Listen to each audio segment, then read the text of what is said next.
You haven't turned in your cute card, but nevertheless. Sassy, no. Cute, Okay. not so much. Okay. Now for a few of the who, what, where, why, and so forth questions about logistics. During the year you were traveling, tell us where you went and perhaps which of those countries really stood out for you and grabbed you. Okay, do me a favor, because it's a lot of parts. Yes. If I start, remind me what the next part of the Okay. question is, okay? Because how many countries was it? Did you count? Well, was it 10? there were side countries. I see, For okay. example, in Indonesia, you can only stay for, I think it's like 12 weeks, but you can go someplace overnight and then come back and get a new visa. So Singapore was in there, and another time I went to Vietnam, and so. I see, But okay. the places where I really lived. Yeah. Costa Rica, Guatemala, came home, Bali, Java, came home, went back to Costa Rica for a little bit more Spanish study, and then Chuck met me and we went to Colombia together. And what I decided is that I really wanted my partner with me. This was when the FARC was still fairly active. And I said that if we were gonna be, that if I got kidnapped, he'd feel obliged to pay the ransom. Whereas if we were together, I thought it was much less likely that we'd be captured, but also that I was practicing what I would say. And he said, what? And in very bad Spanish, I said, if you can get any money out of our children, the more power to you.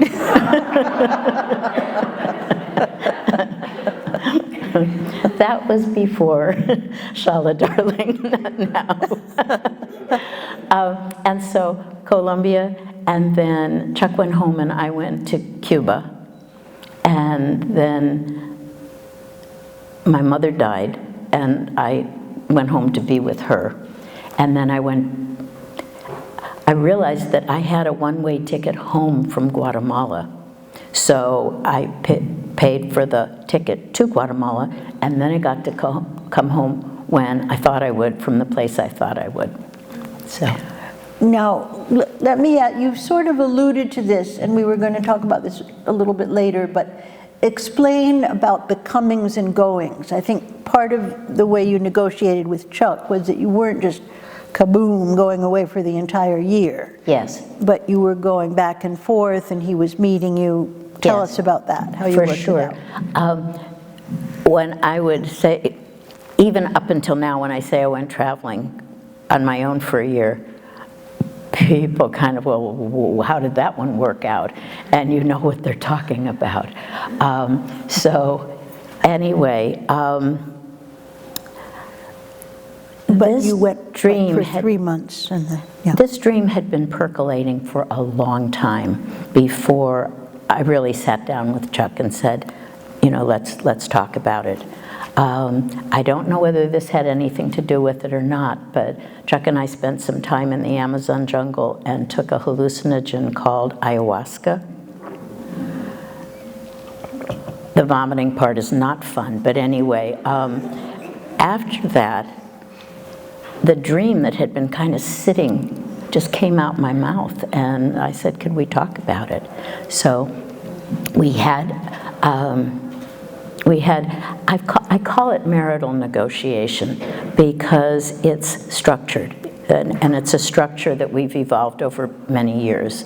And the short version is, I have a problem or an issue, what are we gonna do about it? And that way of beginning shifts everything. So I've been wanting to travel for years and years, and what would you think about our taking a year-long sabbatical? Chuck thought it was fine for me, but it wasn't going to work for him. So the arrangement that we came up with is that I would travel for 4 months and then come home, check on my mother who had dementia and was heading towards, and was 90, visit our grown kids and many friends, remind my husband he was happily married, do my laundry, and take off again. And so that was kind of how it worked.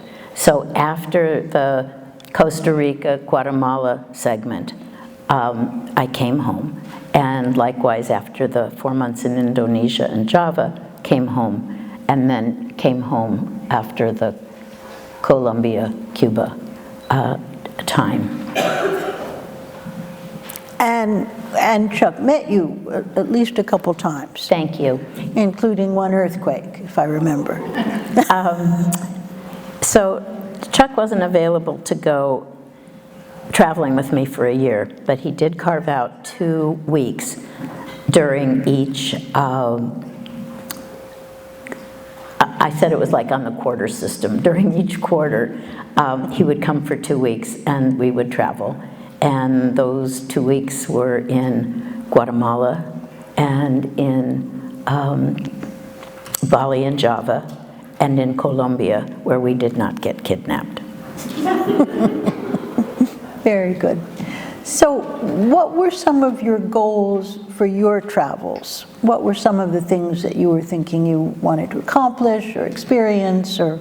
Good. Yeah. I love that question. And it's got 2 answers. The goals that I had, and I knew I had when I left, and the goals that emerged by my not having an agenda, but just kind of following where my heart moved me. I noticed when I came home that if I paid attention to what my camera had pointed at, I had a really good idea what was important to me. And it sure pointed at young children a lot. So I wanted to learn Spanish. I wanted to do some kind of community service. This whole idea had been born out of a summer spent teaching English in Hong Kong as part of a Stanford program. And so I wanted to find some way to have adventure travel for me and something meaningful that I could give back. And I think that the other goal, and I could spend the afternoon talking about that and I won't, but the other goal was to find some way to master that fear that separating from people you love would threaten the lives of either those people or yourself. That was so ingrained in my being and went back a couple generations that it had held me back from pursuing my heart's desire. And I was really ready to push up against the things that had been too scary. So those were my 3 goals. That's really lovely.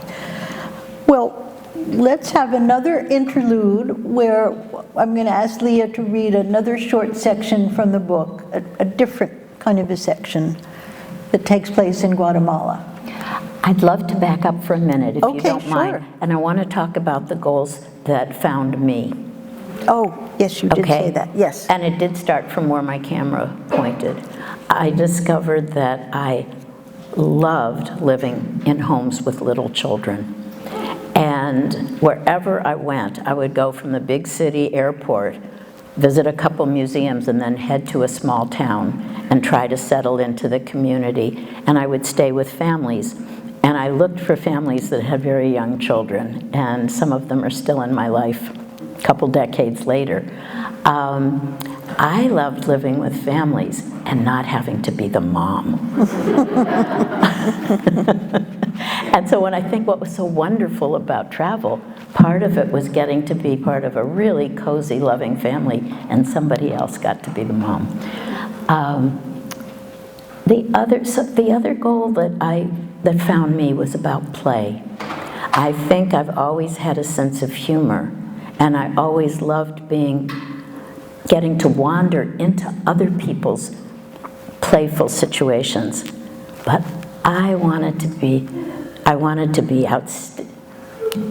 I got really good at it on this trip. if you don't reach out to other people, and you're going to have a lonely year. And I discovered that the best way to find out who's a good playmate is to just make a joke and see who laughs and who doesn't. And the biggest laugh is who you hang out with. So, so. It's lovely. I realized as I'm sitting here and seeing your two delightful grandsons in the audience that you were kind of a grandma in training. I mean, all the families with young children and all the games, and you were getting ready. When I came home, I had new calling cards made, and instead of the very formal therapist ones, this was bright red, and it said, Leah Fisher, psychotherapist and global grandma. Okay. Yes, I think you're right. Very good. Okay, so now we'll go to Guatemala. Okay, lovely. So my going to Guatemala, I had read in the newspaper that there had been a horrible mudslide in one of the villages surrounding Lake Atitlan. Lake Atitlan is a place that I had visited as a 25-year-old with a friend who had gone in the Peace Corps. And on his way home, he found Lake Atitlan, and he parked there for a couple of years.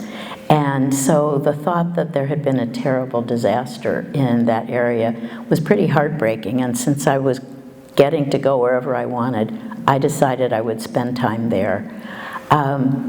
Chuck knew an American psychoanalyst who had developed a children's trauma reduction workbook that had a coloring book that he was using with the children from Hurricane Katrina.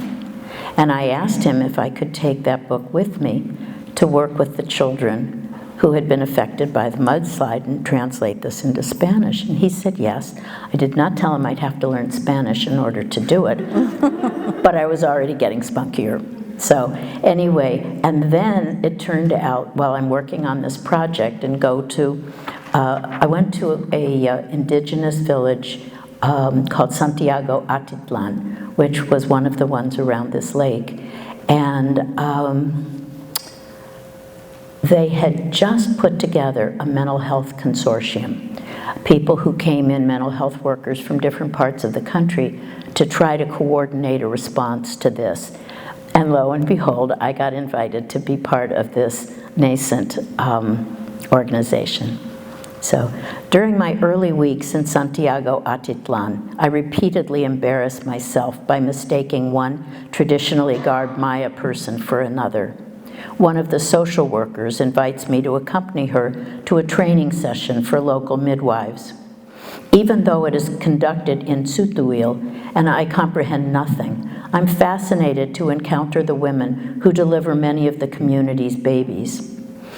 At a mental health commission meeting the next day, I warmly thank the social worker for bringing me along. She gives me a blank look and then graciously accepts my thanks. A few minutes later, in walks the woman who actually took me to the training session the day before.